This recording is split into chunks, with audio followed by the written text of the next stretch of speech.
Okay, నిన్న ఏపీకి సంబంధించి ఇష్యూ మీరు చూసుంటారు. సాక్షాత్తు చంద్రబాబు నాయుడు ఆంధ్రప్రదేశ్ ముఖ్యమంత్రి తిరుపతి లడ్డూకి సంబంధించిన చేసిన కమెంట్స్ చాలా వైరల్గా మారాయి. అది టెస్టింగ్ జరిగిందా, అడల్ట్రేషన్ జరిగిందా? మీకు తెలిసిన ఇన్ఫర్మేషన్ దీన్ని ఎలా చూడాలి? ఎందుకు అంటే అధికార పార్టీ, ప్రతిపక్ష పార్టీ ఎన్నో ఆరోపణలు చేసుకుంటారు, ఎన్నో విమర్శలు చేసుకుంటారు, తర్వాత వాటిని దులిపేసుకునే వాళ్ళు దులుపుకుంటారు, అవి ప్రూవ్ అవుతూ ఉంటాయి, అవి వార్తల్లో భాగం. కానీ ఎంతో మంది కోట్ల అభిమానుల్ని సంపాదించుకున్న దేవుడికి సంబంధించిన ప్రసాదం లడ్డూలో ఇలా జరిగిందా అనే ఆందోళన ఎఫెక్ట్ పడేది తిరుపతి పైనే కదా. ఆ తిరుమల లడ్డూని కొనాలంటే ఇప్పుడు అందరూ ఈ సేఫేనా అని ఆలోచించే పరిస్థితి. అది ఎగబడి కొనుక్కునే దగ్గర నుంచి ఈ రోజు స్టాల్స్ లో ఎవరు కొనలేని పరిస్థితికి వచ్చేసింది. దాన్ని ఎలా చూడాలంటారు? ఇప్పుడు కాఫ్ టెస్ట్ అనేటువంటిది సాధారణంగా చాలా సంవత్సరాల నుంచి కూడా చంద్రబాబు నాయుడు గారి హయాంలో కూడా జరిగింది. అక్కడ లడ్డూకి ప్రపంచవ్యాప్తంగా ఉన్నటువంటి ఆదరణను కాపాడడం కోసం ప్రతి ప్రభుత్వంలో కూడా, అది కాంగ్రెస్ ప్రభుత్వం, టీడీపీ ప్రభుత్వం, వైఎస్ఆర్ కాంగ్రెస్ ప్రభుత్వం అని కాకుండా ప్రతి ప్రభుత్వంలో కూడా అశేషమైనటువంటి ఆ దేవదేవుడికి సంబంధించినటువంటి ఆ మహాప్రసాదం యొక్క విలువని, ఔన్నత్యాన్ని, అలాగే దానికి ఉన్నటువంటి ప్రాశస్త్యాన్ని కూడా కాపాడడం కోసం, ఆ పవిత్రతను నెలకొల్పడం కోసం అందరూ కృషి చేశారు. అయితే ఇక్కడ గౌరవ ముఖ్యమంత్రి నారా చంద్రబాబు నాయుడు గారు చేసినటువంటి ఎలిగేషన్స్ అనేటువంటివి చాలా ఆందోళన కలగజేసినాయి. దేశవ్యాప్తంగానే కాకుండా ప్రపంచవ్యాప్తంగా ఉన్నటువంటి శ్రీనివాసుని యొక్క భక్తులందరినీ కూడా ఒక్కసారిగా గుండె దడక గురి చేసినాయి. కాబట్టి నేను చెప్పేదల్లా ఏంటంటే, అభియోగాలు ఎలాగున్నా కూడా ఒక సిట్టింగ్ జడ్జి ద్వారా జ్యుడిషియల్ కమిషన్ ఏర్పాటు చేసి ఖచ్చితంగా శిక్షార్హులు, ఎందుకంటే వైవి సుబ్బారెడ్డి గారు సమక్షంలో జరిగితే, ఇంకొక ఎవరైనా కూడా బోర్డు మెంబర్కి తెలిసి జరిగితే వారందరినీ కూడా ఫస్ట్ ఇమీడియట్గా డీటైన్ చేయాలి, ఇన్వెస్టిగేషన్ చేయాలి. అవసరమైతే జగన్మోహన్ రెడ్డి గారి పరిధిలో ఉందంటే జగన్మోహన్ రెడ్డి గారిని కూడా విచారించాలి. అయితే ఇవన్నీ జరగడానికి ముందు ఏం చేయాలమ్మా? ఖచ్చితంగా సీసీటీవీ కెమెరాస్ ఉంటాయి. మనందరికీ తెలుసు, తిరుమల తిరుపతి దేవస్థానం అనేటువంటిది ఒక దశాబ్ద కాలంగా nook to corner CCTV cameras అనేటువంటి అమర్చడం జరిగింది. మరి నిన్న గౌరవ ప్రతిపక్ష నాయకులైనటువంటి జగన్మోహన్ రెడ్డి గారు లేవనెత్తినటువంటి ప్రశ్నలు కూడా సర్వదా ఆసక్తి రేపుతున్నాయి. ఆయన చెప్పేదల్లా ఈ కాఫ్ టెస్ట్ అనేటువంటిది ఏదైతే రొటీన్ మేనర్లో ఒక 14 టన్నులో 15 టన్నులో స్వామివారి ప్రసాదం కోసం వచ్చేటువంటి నెయ్యి ఉంటుందో, ఆ ఆవు నెయ్యిని పరీక్షించిన తర్వాతే లోపల పంపుతాం కదా. పరీక్షించిన తర్వాత దాంట్లో ఏదైనా ఎక్స్టర్నల్ ఫ్యాట్స్ అనేటువంటివి యాడ్ అయితే తిరిగి వెనక్కి పంపుతాం కదా. టీడీపీ హయాంలో కూడా 14-15 సార్లు పంపారు కదా. మా హయాంలో 18 సార్లు పైనే పంపినట్టు వెబ్సైట్లోను రిజిస్టార్లో కనబడుతుంది కదా. మరి ఈ ఫలానా తారీఖున జరిగింది అని చెప్తున్నటువంటి టెస్ట్ జరిగిన తర్వాత ఏదైతే మనం వంటశాల అనుకుంటామో ఆ పవిత్రమైనటువంటి వంటశాల దాకా కూడా సుబ్బారెడ్డి గారు ఇంకొకరిలో ఇన్ఫ్లుయెన్స్ చేసి టెస్ట్ రిపోర్ట్స్ పక్కన పెట్టండి, పంపించండి అని పంపించారా? ఆధారాలు తీసుకొచ్చి దాని మీద యాక్షన్ తీసుకోమని చెప్తా ఉన్నారు.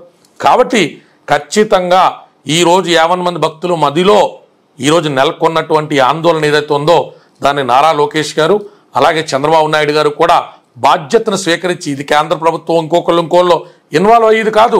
గౌరవ ముఖ్యమంత్రి వర్యులు, అలాగే మంత్రివర్యులు, అలాగే ఆ కూటమిలో ఉన్నటువంటి ఇతర పెద్దలందరూ కూడా దీని మీద సిట్టింగ్ జడ్జితో 100 రోజులు మించకుండా కమిషన్ రిపోర్ట్ తీసుకోవాలా, సీసీటీవీ ఫుటేజెస్ బయటికి రావాలా, ఇన్ అండ్ అవుట్ ట్యాంకర్స్ సంబంధించినటువంటి ఆ రిజిస్టర్ అనేటువంటిది బహిర్గతం చేయాలా, ఏ డేట్లో ఎప్పుడు ఈ కల్తీ ఆ నెయ్యి అనేటువంటిది వచ్చింది, దాన్ని ఏ బ్యాచ్ ఆఫ్ ప్రసాదాల్లో వాడారో కూడా ఖచ్చితంగా ప్రజలకు చెప్పి ఈ శిక్షార్హులు ఎవరైతే ఉంటారో వారిని ఖచ్చితంగా ఖైదు చేయాలా.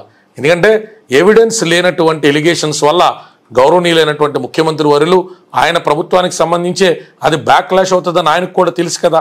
కాబట్టి ఇందులో ఏదో ఆధారం ఉండుంటుంది. అయితే ఇందులో ఇచ్చినటువంటి టెస్ట్ రిపోర్టు మనందరం చూస్తే ఆ టెస్ట్ రిపోర్ట్ కిందే స్పష్టంగా 7 పాయింట్లలో రాస్తుంది. ఏమని?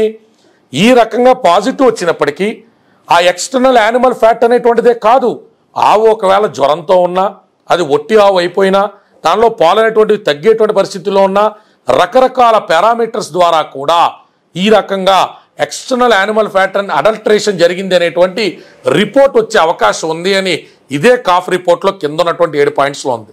మనప్పుడు నేను నిపుణులతో చర్చించినప్పుడు ఏం చెప్తున్నారు?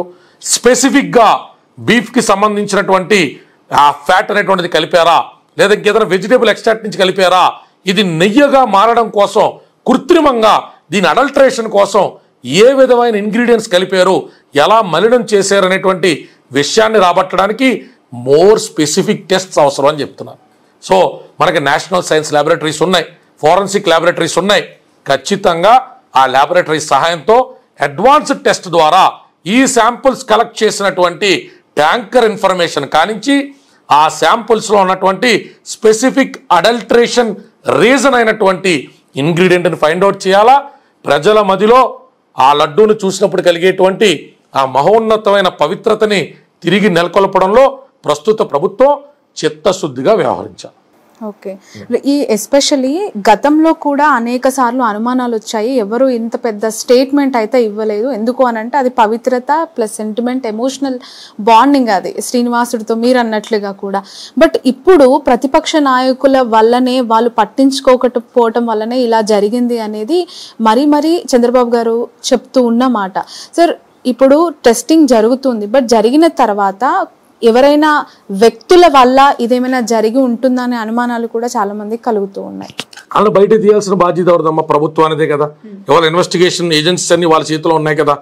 అసలు రాజకీయాలకు ప్రమేయం లేకుండా హిందూ దేవాలయాలు అనేటువంటివి అటానమస్గా అక్కడ ఉన్నటువంటి భక్తుల యొక్క సంరక్షణలో ఉండేటువంటి రోజు రావాలని నేను మనస్ఫూర్తిగా కోరుకుంటానమ్మా.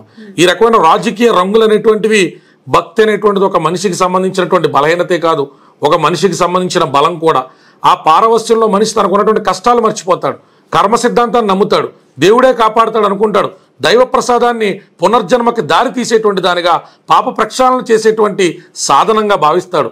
అటువంటి ప్రసాదాల చుట్టూ కూడా రాజకీయాలు సాగేటువంటి పరిస్థితి ఈ రాష్ట్రంలోనే కాదు, ఏ రాష్ట్రంలో ఉన్నటువంటి ఏ దేవాలయానికి సంబంధించినటువంటి భక్తుడికి కూడా రాకూడదని మనస్ఫూర్తి కోరుకుంటాం. ఇక్కడ ఏది నిజం ఏది అబద్ధం అని తేలేటువంటి లోపల ఒక భక్తుడికి సంబంధించినటువంటి మనోభావాలే కాకుండా భక్తి భావనే పూర్తిగా అడుగంటిపోయేటువంటి పరిస్థితి, భయంతో నిండిపోయేటువంటి పరిస్థితి. కాబట్టి సత్వరం ఇప్పుడున్నటువంటి ప్రభుత్వం తీక్షణమైనటువంటి చర్యలు తీసుకోవాలా. 8 మంది సభ్యులతో 2 ఎమ్మెల్యేలు 2 ఎంపీలు కూడా అందులో ఉండేటట్టుగా ఒక సిట్టింగ్ జడ్జితో పాటు అవసరమైతే ప్రతిపక్షానికి సంబంధించినటువంటి ఎమ్మెల్యేలు కూడా అందులో సభ్యులు చేసి నిజాన్ని నిగ్గు తేల్చాలా. 3 నెలల పట్నం ఉండి 6 నెలల పట్నం ఉండి విషయానికి సంబంధించి వివరణ అయితే మాత్రం రావాలా.